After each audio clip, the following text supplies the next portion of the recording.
اسلام میں ذات پات کا کوئی تصور نہیں ہے، نوچ نیچ نہیں ہے، بھید بھاؤ نہیں ہے، رنگ و نسل نہیں ہے، امیر و غریب کا کوئی فرق نہیں ہے، بادشاہ اور غلام سب برابر ہیں۔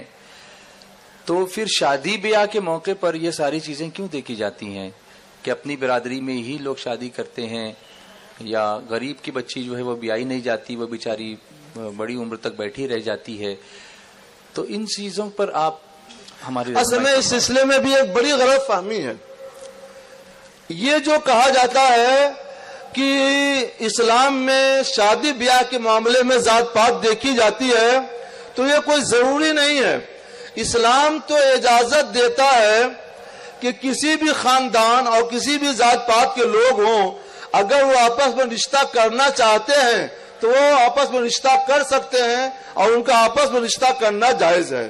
لہذا پٹھان کے گھر کی لڑکی انصاری کے گھر آ سکتی ہے، انصاری کے لڑکے کے ساتھ سیدانی کا نکاح ہو سکتا ہے، بس یہ ہے کہ دونوں گھرانے اس رشتے پر، اس نکاح پہ راضی ہوں۔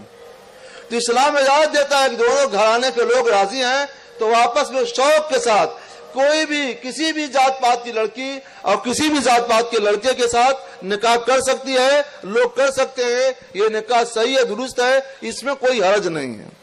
اب لوگ اپنے طور پہ کرتے ہیں، اس میں ان کی کچھ مصلحتیں ہوں گی تو اس پر ہم لوگ کوئی پابندی نہیں لگاتے ہیں۔ جیسے کھانا سادہ کھانا چاہیے، مگر لوگ اپنے کھانے میں طرح طرح کی بناوٹیں کر لیتے ہیں، قورمہ ہے اور یہ ہے وہ ہے۔ ہم منع نہیں کرتے، آپ کو شوق ہے آپ استعمال کریں، لیکن جہاں تک ہو سکے موٹا روکھا سوکھا کھانا استعمال کیجئے، بہت ہی زیادہ لذیذ اور ایسا کھانا جس کی وجہ سے پیٹ وغیرہ خراب ہو، اس سے بچنا چاہیے۔ اسی طرح سے یہ معاملہ بھی ہے، اگر لوگ آپس میں ذات پات کے خیال کرتے ہیں تو وہ کریں، کیونکہ ان کی مصلحت یہ ہوتی ہے کہ اگر ایک برادری ذات کے لوگ رہیں گے تو ان کی زندگی ذرا اچھی طرح سے گزرے گی اور ان کے تعلقات بہت ہی خوشگوار رہیں گے۔ لیکن جہاں تک اسلام کے اصول اور دستور کی بات ہے تو اسلام کھلے دل سے اجازت دیتا ہے کہ کسی بھی ذات پات کی لڑکی کا نکاح کسی بھی ذات پات کے لڑکے کے ساتھ دونوں خاندان کے لوگ اپنی راضی رضا کے ساتھ کر سکتے ہیں۔ نکاح کریں گے تو نکاح جائز ہوگا، صحیح ہوگا، اس میں کوئی حرج نہیں ہے۔ اسلام میں ذات پات کا کوئی تصور نہیں ہے، نوچ نیچ نہیں ہے، بھید بھاؤ نہیں ہے، رنگ و نسل نہیں ہے، امیر و غریب کا کوئی فرق نہیں ہے، بادشاہ اور غلام سب برابر ہیں۔ تو پھر شادی بیاہ کے موقع پر یہ ساری چیزیں کیوں دیکھی جاتی ہیں کہ اپنی برادری میں ہی لوگ شادی کرتے ہیں، یا غریب کی بچی جو ہے وہ بیائی نہیں جاتی، وہ بیچاری بڑی عمر تک بیٹھی رہ جاتی ہے۔ تو ان چیزوں پر آپ ہماری اصل میں اس سلسلے میں بھی ایک بڑی غلط فہمی ہے۔ یہ جو کہا جاتا ہے کہ اسلام میں شادی بیاہ کے معاملے میں ذات پات دیکھی جاتی ہے، تو یہ کوئی ضروری نہیں ہے۔ اسلام تو اجازت دیتا ہے کہ کسی بھی خاندان اور کسی بھی ذات پات کے لوگ ہوں، اگر وہ آپس میں رشتہ کرنا چاہتے ہیں تو وہ آپس میں رشتہ کر سکتے ہیں، اور ان کا آپس میں رشتہ کرنا جائز ہے۔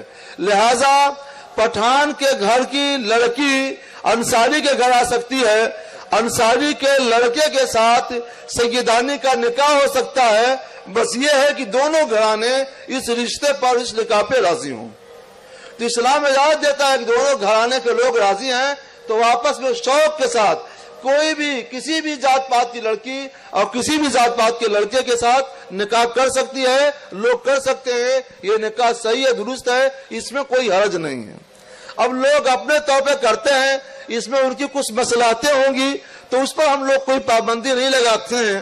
جیسے کھانا سادہ کھانا چاہیے، مگر لوگ اپنے کھانے میں طرح طرح کی بناوٹیں کر لیتے ہیں، قورمہ ہے اور یہ ہے وہ ہے۔ ہم منع نہیں کرتے، آپ کو شوق ہے آپ استعمال کریں، لیکن جہاں تک ہو سکے موٹا روکھا سوکھا کھانا استعمال کیجئے، بہت ہی زیادہ لذیذ اور ایسا کھانا جس کی وجہ سے پیٹ وغیرہ خراب ہو، اس سے بچنا چاہیے۔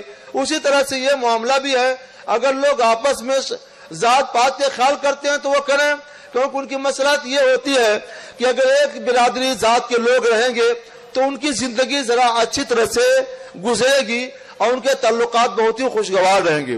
لیکن جہاں تک اسلام کے اصول اور دستور کی بات ہے تو اسلام کھلے دل سے اجازت دیتا ہے کہ کسی بھی ذات پات کی لڑکی کا نکاح کسی بھی ذات پات کے لڑکے کے ساتھ دونوں خاندان کے لوگ اپنی راضی رضا کے ساتھ کر سکتے ہیں. نکاح کریں گے تو نکاح جائز ہوگا, صحیح ہوگا, اس میں کوئی حرج نہیں ہے.